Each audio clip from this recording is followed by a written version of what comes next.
తిరిగి BCN news కి స్వాగతం. పశ్చిమ గోదావరి జిల్లా భీమవరం నియోజకవర్గ వ్యాప్తంగా జనసేన పార్టీ అభ్యర్థి పులపర్తి అంజిబాబు విస్తృత ప్రచారం నిర్వహించారు. ఈ మేరకు ఆయన శనివారం భీమవరం పట్టణంలోని 29, 30, 31, 32 వార్డుల్లో మన కోసం మన అంజిబాబు కార్యక్రమంలో భాగంగా ఎన్నికల ప్రచారం నిర్వహించారు. టీడీపీ, బీజేపీ, జనసేన పార్టీల కూటమి నాయకులు కార్యకర్తలతో కలిసి ఇంటింటికి వెళ్లి ఓట్లను అభ్యర్థించారు. ఎన్నికల ప్రచారంలో కూటమి పార్టీల నాయకులు, కార్యకర్తలు పాల్గొని అంజిబాబుకు ఓటు వేసి గెలిపించాలని ఓటర్లను అభ్యర్థించారు. కూటమి అధికారంలోకి వస్తే చేపట్టబోయే సంక్షేమ పథకాలు, అభివృద్ధి కార్యక్రమాలను ఇంటింటికి తెలియజేశారు. గ్రామాల్లో ప్రచారం నిర్వహిస్తున్న సమయాల్లో ప్రజల నుంచి విశేష స్పందన వస్తోందని, మహిళలు హారతులు పడుతూ స్వాగతం పలుకుతున్నారని అన్నారు. అనంతరం అంజిబాబు మాట్లాడుతూ రాష్ట్రం బాగుపడాలంటే కూటమి అధికారంలోకి రావాలని అన్నారు. ప్రజల్లో మార్పు మొదలైందని, వైసీపీని సాగనంపేందుకు ప్రజలు సిద్ధంగా ఉన్నారని అన్నారు. ఈ ప్రచార కార్యక్రమాల్లో టీడీపీ, బీజేపీ, జనసేన పార్టీల నాయకులు, కార్యకర్తలు ఈ ప్రచారంలో పాల్గొన్నారు.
ఈరోజు భీమవరం నియోజకవర్గం, భీమవరం పట్టణం 29, 30, 31 వార్డులు ప్రచారం చేయడం జరుగుతుంది. ఈ ప్రచారం చూస్తుంటే వేలాది మంది ప్రజలు వచ్చి స్వాగతం పలుకుతున్నారు. మీరు చూస్తున్నారు ఎలా స్పందన ఉంది అనేది క్లియర్గా కనపడుతుంది. ప్రజలు ఎదురు వచ్చి స్వాగతం పలుకుతున్నారు. ఈ రాష్ట్రానికి పట్టిన పీడ వదిలిపోవాలి, ఎన్డీఏ కూటమి రావాలని ప్రజల్లో మార్పు క్లియర్గా కనపడుతుంది. ఈరోజు ఈ ప్రచారం చూస్తుంటే విజయం ఖాయమైపోయిందని క్లియర్గా కనపడుతుంది. ఈరోజు వైఎస్ఆర్సీపీ జగన్మోహన్ రెడ్డి గారు మేనిఫెస్టో రిలీజ్ చేశారు. దాంట్లో కొత్త విషయాలు ఏమీ లేవు, ఆయన చేసేది కూడా ఏమీ లేదు, ఆయన ఇంటికి వెళ్ళిపోవడం ఖాయం. భీమవరం నియోజకవర్గాన్ని ఎన్డీఏ కూటమి వచ్చిన తర్వాత బ్రహ్మాండమైన అభివృద్ధి చేయడం జరుగుతుంది. పవన్ కళ్యాణ్ గారు, చంద్రబాబు నాయుడు గారు, నరేంద్ర మోడీ గారి ఆధ్వర్యంలో భీమవరం నియోజకవర్గాన్ని ఒక మోడల్ నియోజకవర్గంగా తీర్చిదిద్దామని చెప్పి తెలియజేస్తారు.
ఎన్నికల కమిషన్ మార్గదర్శకాలను అమలు చేస్తూ పోలింగ్ కేంద్రాల్లో ఓటింగ్ ప్రక్రియ సజావుగా జరిగేందుకు మైక్రో అబ్జర్వర్లు కృషి చేయాలని కాకినాడ జిల్లా సాధారణ పరిశీలకులు ఎస్ గణేష్, రాజేష్, జోగ్పాల్ పేర్కొన్నారు. సాధారణ ఎన్నికల నిర్వహణలో భాగంగా శనివారం కాకినాడ ఉమ్మడి తూర్పుగోదావరి జిల్లా ప్రజా పరిషత్ సమావేశ మందిరంలో జరిగిన మైక్రో అబ్జర్వర్ల శిక్షణ కార్యక్రమంలో జిల్లా ఎన్నికల అధికారి కలెక్టర్ జె నివాస్, జిల్లా సాధారణ పరిశీలకులు ఎస్ గణేష్, రాజేష్, జోగ్పాల్తో కలిసి హాజరయ్యారు. కాకినాడ జిల్లాలో 356 సమస్యాత్మక పోలింగ్ కేంద్రాలు గుర్తించామని, ఈ కేంద్రాల్లో మైక్రో అబ్జర్వర్లు విధులు నిర్వహించాల్సి ఉంటుందని జిల్లా ఎన్నికల అధికారి కలెక్టర్ జె నివాస్ అన్నారు. మైక్రో అబ్జర్వర్లందరూ జిల్లా సాధారణ పరిశీలకుల ఆధ్వర్యంలో పనిచేస్తారని, పోలింగ్ ప్రక్రియను పరిశీలించడంతో పాటు సమస్యాత్మకమైన పోలింగ్ కేంద్రాల్లో మైక్రో అబ్జర్వర్లు విధులు అత్యంత కీలకమని ఆయన తెలియజేశారు. You have to ensure that the agents are opposite. And if anything if they are done that, you have to immediately inform us and give our returning officer. So this is that's why they have placed it where the voting compartment was properly placed to ensure the secrecy of voting. Same polling station is kept for the counting. For this reason only they have done. And whether the identification document of particulars, the serial number 10, whether the identification document particulars are being filled up meticulously in register of voters. There will be a booklet where the register of voters will be entered. Somebody from the state will also come, and then somebody from the central will also come. Then came the concept of only central observers, and then a special job profile was created, micro observers. Because for a parliamentary constituency there are 2 micro observers,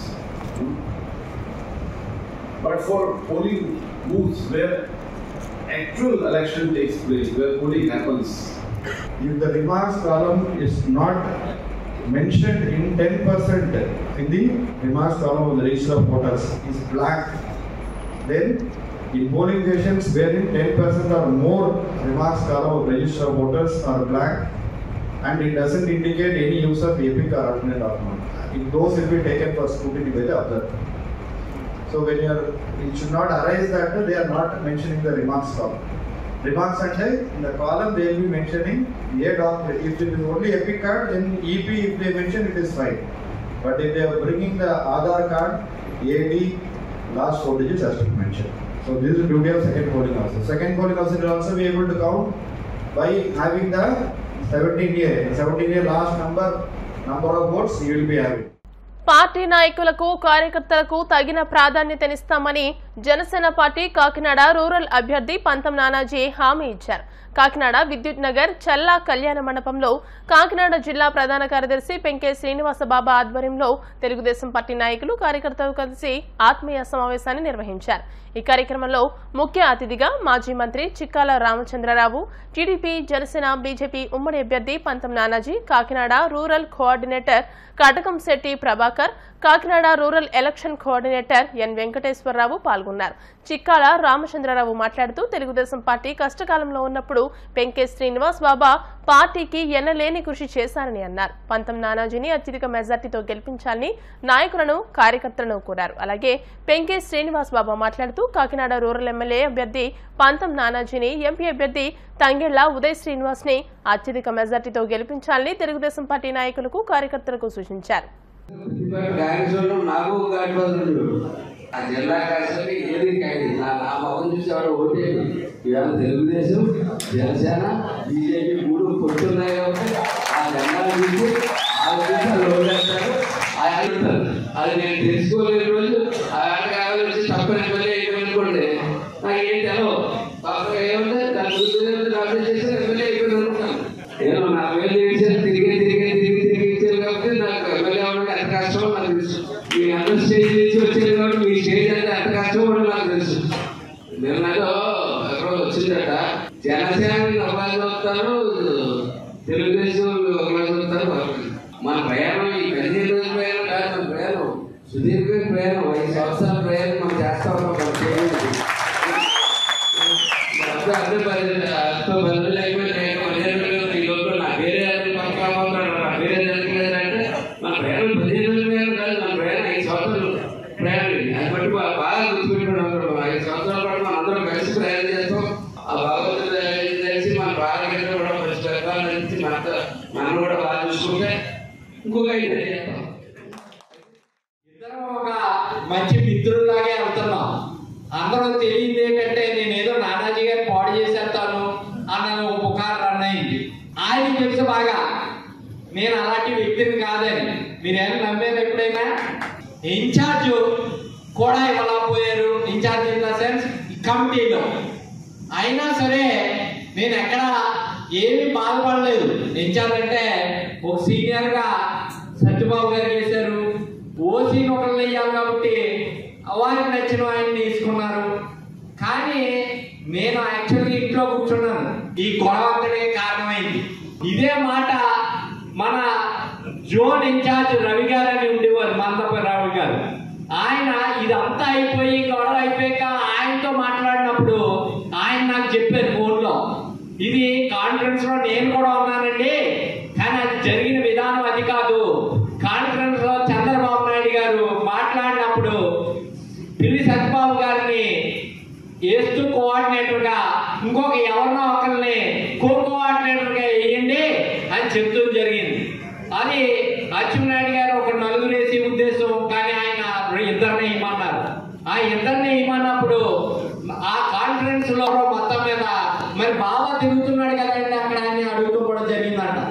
జరిగినప్పుడు చంద్రబాబు నాయుడు గారు బాబాని పక్కన పెట్టండి, బాబా కొంచెం slow, ఇక్కడ చంద్రశేఖర్ రెడ్డి గారు లాంటి వాళ్ళని మీరు ఎదుర్కోవాలి, ఇక్కడ బాబా స్లో కాబట్టి బాబాని పక్కన పెట్టండి, బాబాకి వేరేది అకామిడేట్ చేస్తామని ఆ రోజే చెప్పారని నాకు చెప్పారు. రాజకీయ ప్రయోజనాల కోసం టీడీపీ జనసేన బీజేపీ కూటమి ఇచ్చే తప్పుడు వాగ్దానాలను నమ్మవద్దని వైసీపీ కాకినాడ సిటీ ఎమ్మెల్యే అభ్యర్థి సిట్టింగ్ ఎమ్మెల్యే ద్వారంపూడి చంద్రశేఖర్ రెడ్డి ఓటర్లను కోరారు.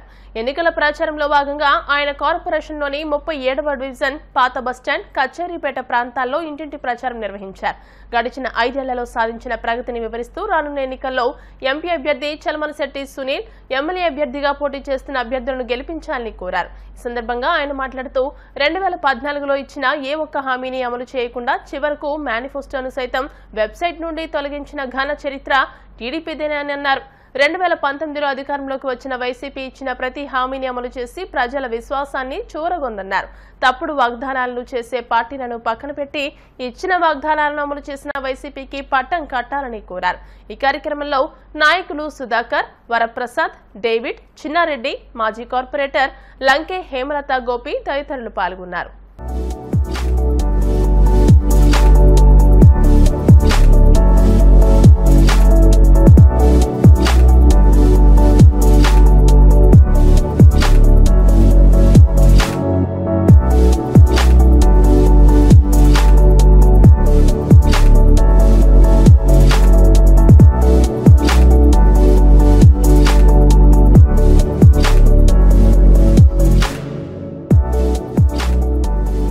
వార్తలు ముగించే ముందు ముఖ్యాంశాలు మరోసారి.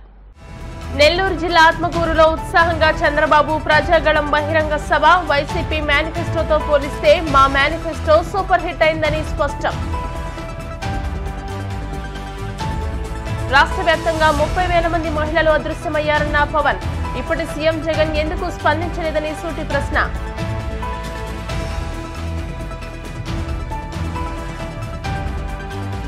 బాబాయ్ పవన్ కళ్యాణ్ కోసం పిఠాపురంలో సినీ హీరో వరుణ్ తేజ్ ప్రచారం. మేమంతా పవన్ కళ్యాణ్ వెంటే ఉన్నామంటూ స్పష్టం.